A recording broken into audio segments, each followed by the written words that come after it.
Hey, what's up gamers, and welcome back to another Yove challenge. In today's challenge, we will be attempting to beat Terraria with only hot and cold items. No, not this kind of hot. This kind of hot.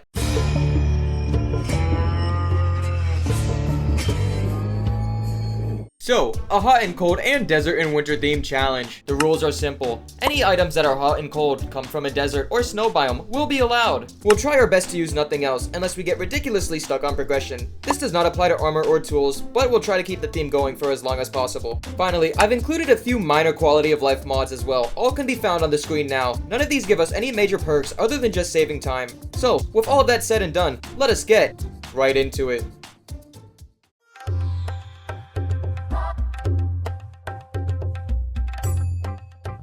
Our saga begins by collecting some wood and end up wasting 5 minutes of playtime before realizing none of the wood we got came from a hot or cold biome. What an amazing start. We walk until we find a desert and collect sand and cactus as our starting resources, hoping we don't run into any dumb birds along the way.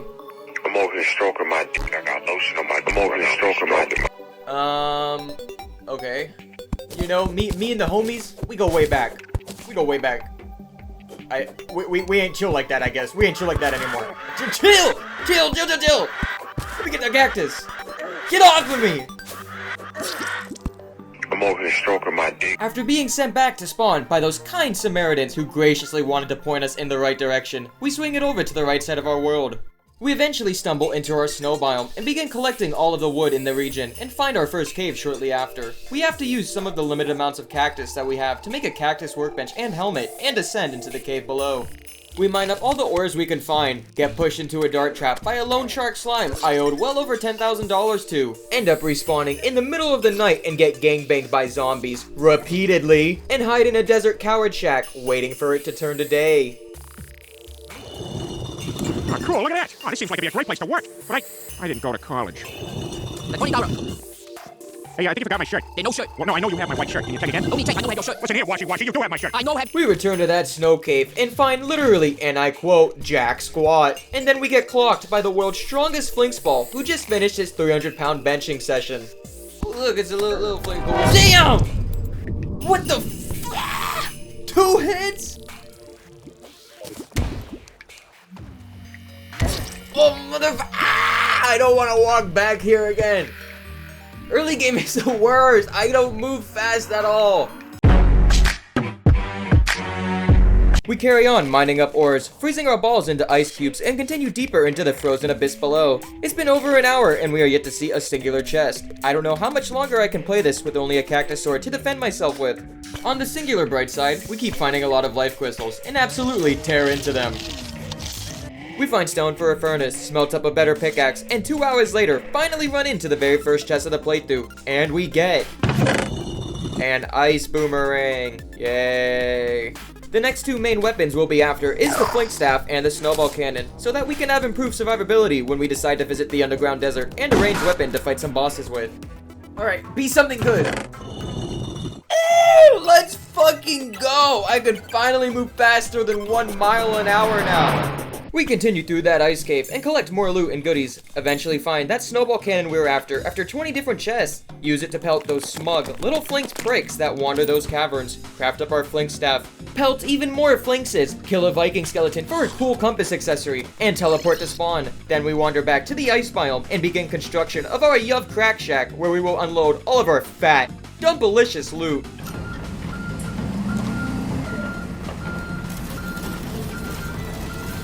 House done, sleep time. Honk me.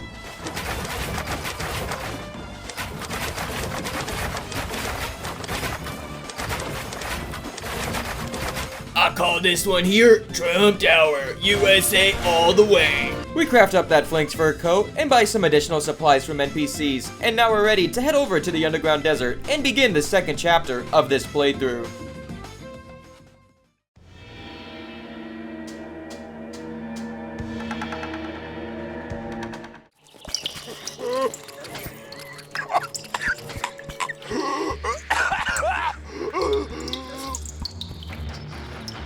What kind of place is this? This was actually my first real experience in the underground desert. People would always moan about it and complain. I now finally understand why. Why, man? Why is this place infested with cactus? We mine up any desert fossils that we can find, and then find a pair of beautiful Dune Rider boots, allowing us to move faster on all the sand blocks in the game. And then we spend 5 trillion goddamn years killing the unending swarm of antlion bugs. And then we find the golfer. Hi, how are you? Michael! Don't leave me here! Michael! I can't see shit down there. Oh, and there's a cactus. Of course there is. I do not know how much longer I can sit in this fucking biome. Oh, hail the magic conch. Are you even able to get sandstorms in a bottle in this biome? Like, is that a thing? While killing antlions, we managed to drop a mandible blade, and while killing sand slimes, we drop a slime staff. My luck seems to be impeccable in all the wrong places, it seems. With our pockets bursting with loot, we decide to teleport home. Not because our lives were in danger or anything, or any other outside reasoning, and we decide to create a magic storage system. We go back one last time, looking for that sandstorm in a bottle, which, spoiler alert, only spawned inside of pyramid chests, not the underground desert. Silly me. We do at least find a warding pair of Dune Rider boots, and we realize that after that entire ordeal, we only found one singular life crystal. I explored half of the underground desert, and we only found one. So, we end up selling most of our duplicate and old gear for some money, and then we buy an American amount of explosives, make a elevator, and return back to that ice cavern cave grind. The only thing that I need now is a pair of ice skates and a blizzard in a bottle to complete our pre-boss loadout. Beautiful, amazing pair of ice skates right off the bat. Dumb, stupid snowball cannon that we will end up having 20 more of. 3 stunning, beautiful, and juicy life crystals. Alright, I'm just gonna fish, cause I'm not doing any more of these chests. Papa always said, one bad day of fishing is still better than one good day of work.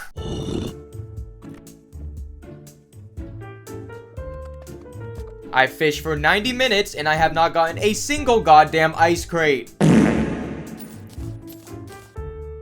What does a brother in Christ got to do to get a blizzard in a bottle around here? Part of the loot that we got from the regular fishing chest that we can't even really use included a life crystal and an extractinator. Our snowball cannon is considered a ranged weapon, so we can turn our desert fossils that we grinded earlier into sturdy fossils and then turn them into a fossil armor set. Unfortunately for us though, we'll just have to keep looking for that stupid bottle accessory on foot. No, nah, nuh-uh, nah.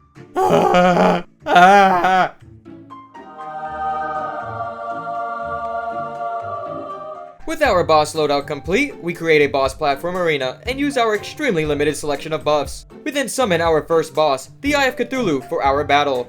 In his first phase, we shoot snowballs at him, like this. And in his second phase, when he decides to open his mouth, we shoot snowballs at him, like this.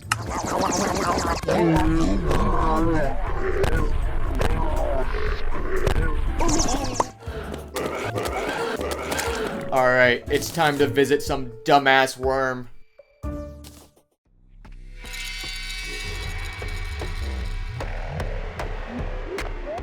It's time for phase 2 of our epic boss mayhem session. Go to the corruption, break shadow orbs, get a musket, break another orb, collect a ridiculous amount of sand, buy totally legit and legal ATF gun parts, craft a gun that's definitely not illegal in 194 out of the 195 countries on this earth, wait for and kill some goblins, try to find a girlfriend, realize it's just a femboy, even better! Find the stupid goblin twinkerer waiting for someone to love him in a cave. Buy the stupid goblin's loot. Raid a ridiculous amount of Sky Islands. Raid a ridiculous amount of Sky Islands. Raid a ridiculous amount of Sky Islands. Raid every single surface chest. Discover that corrupt sand can pierce, unlike normal sand. And then get an idea.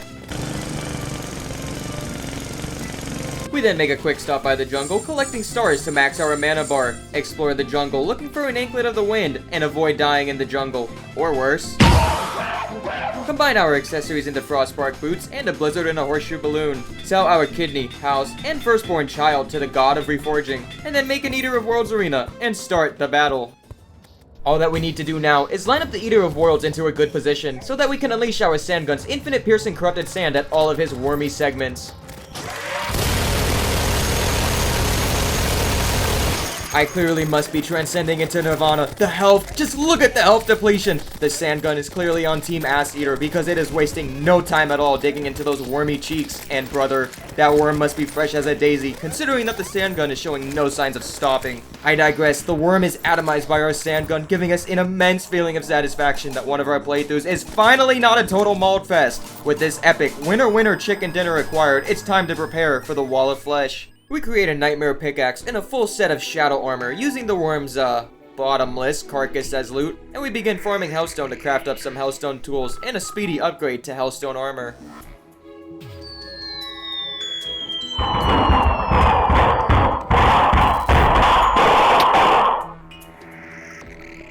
We then spend the next few hours making a wall of flesh platform and equipping it with all the buff stations that are available to us. I didn't know what to expect going into this fight, but this is as strong as we can get pretty much until hard mode, so hopefully it works out. We summon our singular flinks to stand against a giant moving wall of flesh and consume all of our buff potions and food, and then summon the wall of flesh. The wall of flesh fight tends to always go one way or another. You either spend 15,000 attempts trying to clear it, min-maxing your build and platform to hell and back, or you clear it on the first try without a single issue. On this attempt, we only had one really close call. Wait, let me out! Let me out! We're alive! We absolutely fold this meatball, and now we have 3 epic gamer dubs under our belt. With hard mode upon us, we have a new list of things we just gotta get done. We gotta go get some hard mode ores, go farm a shit ton of ice mimics for some early hard mode weapons, find the wizard so we can buy an ice rod from him, make full hard mode armor, grind the ever-living hell out of both the now hard mode versions of the underground ice and corrupted underground desert biomes for some loot, and get wings. Basically, we gotta upgrade our drip and ice the hell out. So then, let us begin the hard mode experience.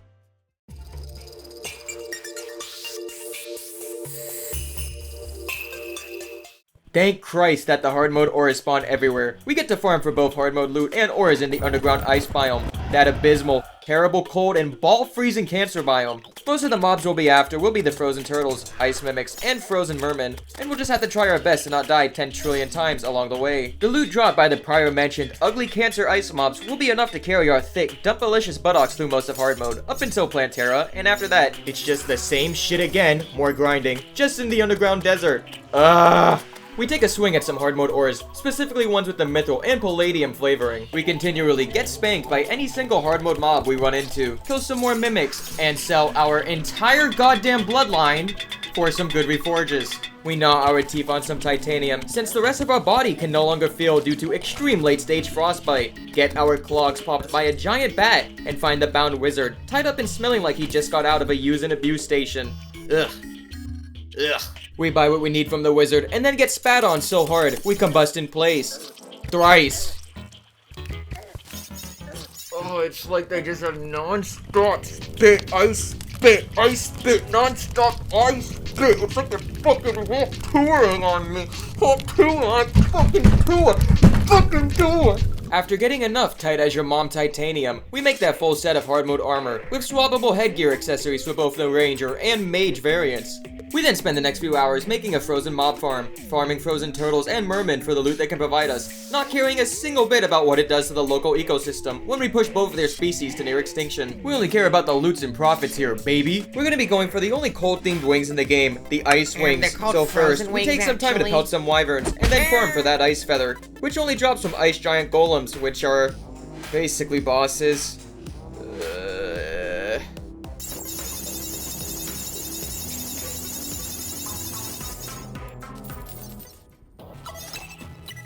We make those frozen wings, and now we have ice on our wrist, neck, and back. Oh, ladies, be careful not to catch a cold around me. We then head over to the Gungeon and kill Skeletron. The fight went swimmingly. If it had went any other way while I was using hard mode items, I might have cheated into Zenith for the rest of the video and stopped talking during the voiceover. I wonder how that would have went. You know? Someone asked me before, how do I like my steak? And I think the answer is raw. Next question. We farm for bones and souls of light and night respectively, and with all of our pre-mech boss work complete, we are now officially halfway into this playthrough. If you've enjoyed the video up to this point, or if I made you laugh or smile at all, consider leaving a like and commenting your favorite part of the video so far. And if you want your crush to text you back, or to get lucky tonight with your current partner, subscribe, and thank me later.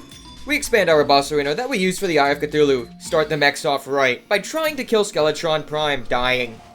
Start the mechs off right by fighting the twins first. Never mind. Start the mechs off right by making a third platform with sand to make use of our Dune Rider treads. Fighting Skeletron Prime, dying. Tweak out just a little bit, and begin our Moonlord preparation a little early by installing our arena with the latest and greatest Nurse Box Cheese software update. With the extra speed from the sand below us and the Nurse Box, surely we'll do even better. We might actually be able to Skeletron despawn when we tried to Nurse Cheese. We spawn in the twins and make use of our sandbar platform, giving us the ability to mostly not have to worry about Spasmatism's attacks, up until his second phase, because he heat seeks onto you like a Warhammer fan, seeing a woman browsing the local game store 40k section. She is not interested in you, leave those poor women alone. Retinazer is forced to watch as his brother is murdered in cold blood, yet another victim whose name will be reported to the police, but the case will go cold after a year because the one who reported it suddenly disappears as well.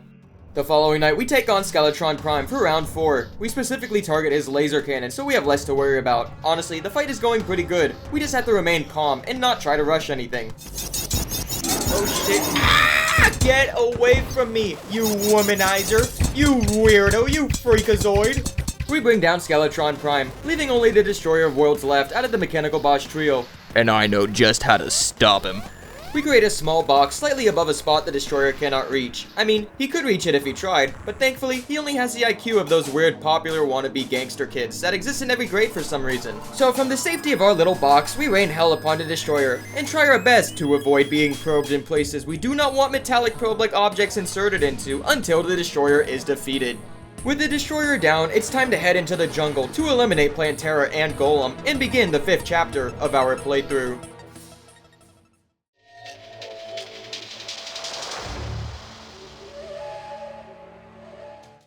In preparation for our jungle expedition, we make a Drax and swap out our armor for a full pair of frozen armor, and then we buy a Contaminator and infect our underground desert. We'll check on the spread of the corruption in a little bit, but first, we're gonna go make an arena in the jungle and clear out Plantera. So help me God, when I say that this took an absurd amount of time, I'm not lying. 3 hours of my life wasted because I wanted to prove to people I don't need any quality of life mods to make an arena. I just don't like wasting 7 years of my life. We break and eat any life fruits that we run into during construction, and have to clear out an entire beehive and kill the queen bee as well. We max out our life fruit HP bar after going on a life fruit collection session, and now it's time to kill Plantera. We break the bulb and spawn Plantera in, and begin the fight. We kite Plantera around with our ice bow, and she starts to get increasingly frustrated that she cannot hit us, so we begin to taunt her a bit. Now that's the spirit! Now it's time for some witty back and forth banter! You go back! Look, I'm not sure where to go with that! The expanded arena allows for more breathing space from Plantera's ability to shoot pink and fluffy, but ridiculously sharp bouncing balls. At the very least, we are doing much better this fight, keeping Plantera just far enough to keep her on edge, while also keeping our health just low enough to nearly trigger a goddamn heart attack. But make no mistake, this is exactly what makes Plantera fun and exciting. She is experienced in building up the ultimate gamer edge session, where you either get blue-balled so ridiculously hard you pluck your eyelashes out one at a time, or you land the most absurd comeback story of the century, the 1 out of 10 in the family pulling the most insane 10 out of 10 girl in the entire family's history. And brother, we do not settle around here. So with Plantera defeated, we'll be able to open up the biome key chest in the dungeon. We'll be able to acquire both the Staff of the Frost Hydra using the Frozen Key and the Desert Tiger Staff using the Desert Key. There's only one little problem. Farming for biome keys can take literal days, and that is not going to fly around here. So, what's another method that we could possibly use to make this go a little bit faster? By subjecting the King Slime to revival torture and forcing his kids to be axed in front of him over and over again, one of them might eventually drop a biome key, and then we just move biomes and repeat the process. We kill 36 goddamn King Slimes, and we get 2 Desert Keys. Not 1, 2! We can't even use 2! God damn it. We sell all of our loot from the King Slime bags, and then we get ready to repeat the process in the ice biome. Do you want to know how many times this one took? 55 fucking times! I love compressing 5 hours of footage into 20 seconds. After making the King Slime cosplay as Subaru and use Return by Death 91 times over, it's time to return to the Gungeon and loot some biome chests. We'll also grab a Paladin shield so that we can combine it with our Frozen Turtle Shell and not take anime levels of knockback when the slightest atom of an enemy grazes our body. Before we can do that, we'll have to actually locate where the hell the damn Frozen biome chest is and not die on our way there, which is way easier said than done. We die, Die. Find the chest and loot it. Farm some ectoplasm and get our paladin shield. Then we combine it into a frozen shield and we forge all of our new items. We head over to the desert while a sandstorm is ongoing so we can kill desert elementals for their forbidden fragments. Repeat this 5 times and make a full pair of forbidden armor. We then take another golem out back, Old Yeller style, and make a cool whip. We farm our underground corrupted desert until a dumb genie decides to stop gatekeeping us and drop a lamp for once. We turn that lamp into a spirit flame, reforge all of our new items, and then head over to the jungle and locate the jungle temple and get ready for the next chapter of this video.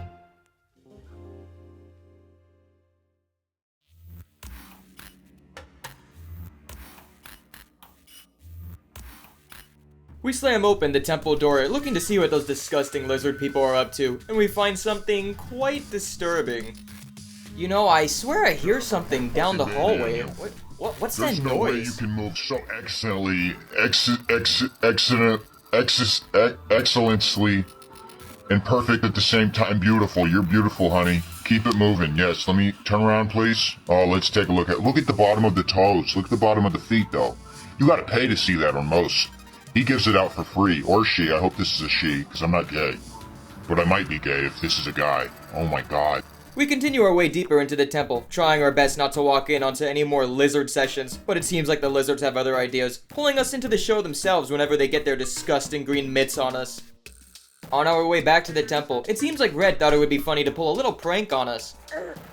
What? It phased through the wall. What? Why? How? We do inevitably reach Golem's room, which is, as always, irregularly shaped and maximized in unevenness to make the fight as annoying and inconvenient as humanly possible. But we have got to work with what we got. After our Golem preparations, we summon him right up, and we get absolutely fisted. Not even a chance. Golem turns us into clean laundry. Twice. Thrice. Oh. I have no more potions. I have no more money. I have no bitches. I have nothing!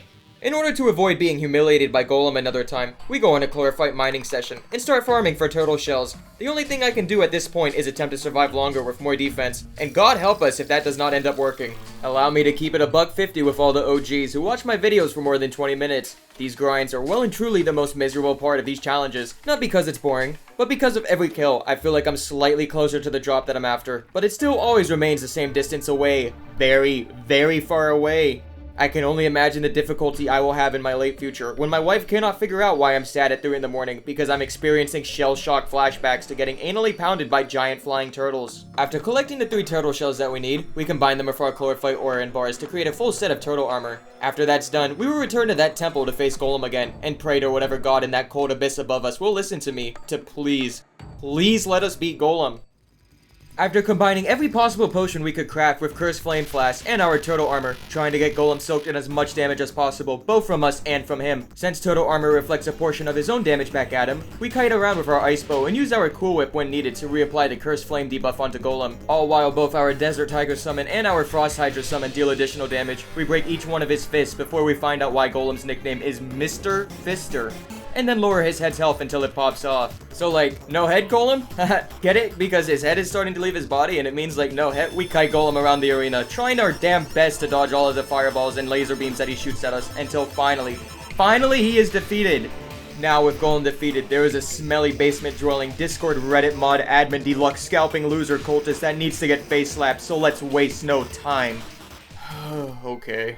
Can you believe it? We have yet another grind in store for us. Just absolutely fantastic. Exactly what I wanted to do. The final weapons we'll be going after will be any of the winter-themed Frost Moon event weapons, specifically a ranged weapon. Literally anything. I'm not picky, please. Please. With the event in full swing, we eventually reach a wave that can spawn in Everscream, so we begin to tear into it. As soon as we go for a heal, however, the cheeky little bastard decided it would be funny to despawn. Motherfucker! We do eventually kill an Everscream, and it dropped a Christmas hook, which at this stage in the game is absolutely useless to us. Eventually, Santa tanks start spawning in. We try our best to avoid the hellfire that they rain down, and we do eventually take one down, and it drops an Elf Melter. Let's fucking go! We attempt in vain to both reforge our Elf Melter and get some gel to use as ammo, but stupid, ugly, smelly helicopter elf minions ruin our party. On our next respawn, we do manage to get the reforge off and get Unreal. Hell yeah, baby, and get our ammo. The elf melter shoots out blue ice flames, not hot flames. It's frost flames, baby, which is totally different and probably legal. I mean, it's cold fire and not hot, probably, I think. Haha, anyways, the event ends with us dropping a Christmas tree sword and the last ever scream killing us when it only had 1 health point remaining. Whatever, I'm not going to tweak over it. Let's go see if Cthulhu worshipping cultists are flammable, freezable, by frostfire or not. The key to this fight is control. Control your surroundings. Remain calm and alert. Do not panic. Help! Nerf spellcasters, please! We continue to melt away at the cultist, trying to reveal who he is truly behind that mask, only to see a grim and dark mirrored reflection of ourselves. Why are we here? What's the point? The NPCs don't even care that we are saving the world right now. They would rather charge us money for items for profit than give it to us for free to keep them alive and help us succeed. More questions aside, however, the cultist is brought down and the pillars are summoned into this world, leading us into the last chapter of this playthrough.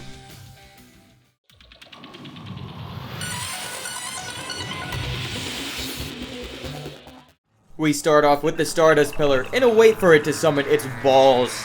So we can activate the greatest cheese method for this pillar, assuming we don't die. We break 1 ball and await for mitosis. It will split into even more balls and replicate itself, and then we just repeat this process until the Stardust Pillar shield is down. We managed to successfully do this, only dying a few times. And eventually take down that Stardust Pillar. That's 1 pillar down, 3 to go. Now it's time for the solar pillar. Now it's time for the solar pillar. Now it's time for the solar pillar. Now it is time for the solar pillar. Probably the most annoying pillar purely because of those Space Sage worms that can be hardly never ever fucking killed. The key to this pillar is patience. You will die many times. Many times. But it's all about that grind. They ain't ever say it was gonna be easy. In fact, I went to the dentist the other day and he said I was a grinder. I grind my 9 to 5 with a smile and... No, because I grind my teeth at night. I wish it was the other way around. The Nebula Pillar is absolutely fucking terrifying. Everything teleports, and everything does an absurd amount of damage. Everything makes me feel like I'm compensating for my own physical capabilities below the bed sheets. It is a constant battle of attrition, but we are just simply sauced on those fucking sticks, baby. We only die 1 painstakingly close time to killing the pillar, and it makes us only want to harm a scalper 1 time instead of 84, which is a huge improvement in my opinion. Anyways, the Nebula Pillar is brought down, and that just leaves 1 miserable, abysmal pillar to deal with.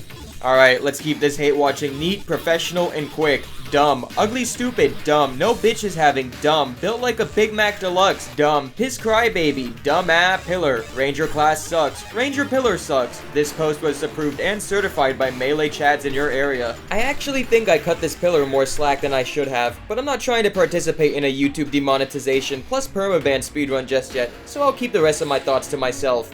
Dumb pillar. The classic Yove death while the pillar is almost dead event happens again, but it is inevitable that melee chads will always triumph over ranger soys, and with that, the pillar is down. It is time to fight the Moon Lord. We sprint and fly as fast as we possibly can back towards our arena, back to our nurse. We have no health left. The Moon Lord will spawn at any moment. Oh, never mind. He's spawning now. Give me a moment to tweak out in fear. Oh, God, fucking help me! With his amazingly timed entrance, the Moon Lord wastes no time trying to squid us, but we will not be ending up on the internet today. We make use of our nurse box and our elf melter's ranged capabilities to blast the Moon Lord's various eyeballs. Our Desert Tiger is putting in work with additional damage, but unfortunately, we move a bit too fast for our Frost Hydra summon to be of any real use. It becomes painfully apparent that the Moon Lord's DPS is quite impeccable and eclipses ours entirely. It takes us quite a while to do any damage to him. Bro, open your fucking eye! We painstakingly slowly pop each one of the Moon Lord's eyeballs out of their sockets until all 3 have been removed, and now the Moon Lord's squid heart is now exposed. Great, just gotta take a quick heal and we can go for the heart. Fuck! The nurse actually ends up dying 3 times, and we managed to stall long enough for her to respawn multiple times. We have actually been fighting the Moon Lord for so long, it even started to rain mid-fight. We won't take this as a bad omen. We are not going to spend another 30 minutes rematching the Moon Lord. We are in our perfect gamer flow state, and we will get our win, no matter the cost. Everything has led up to this moment, over 30 hours of grinding, dying, and crying. We have put our heart and soul into this challenge, and this will be the last and final moment to clutch up.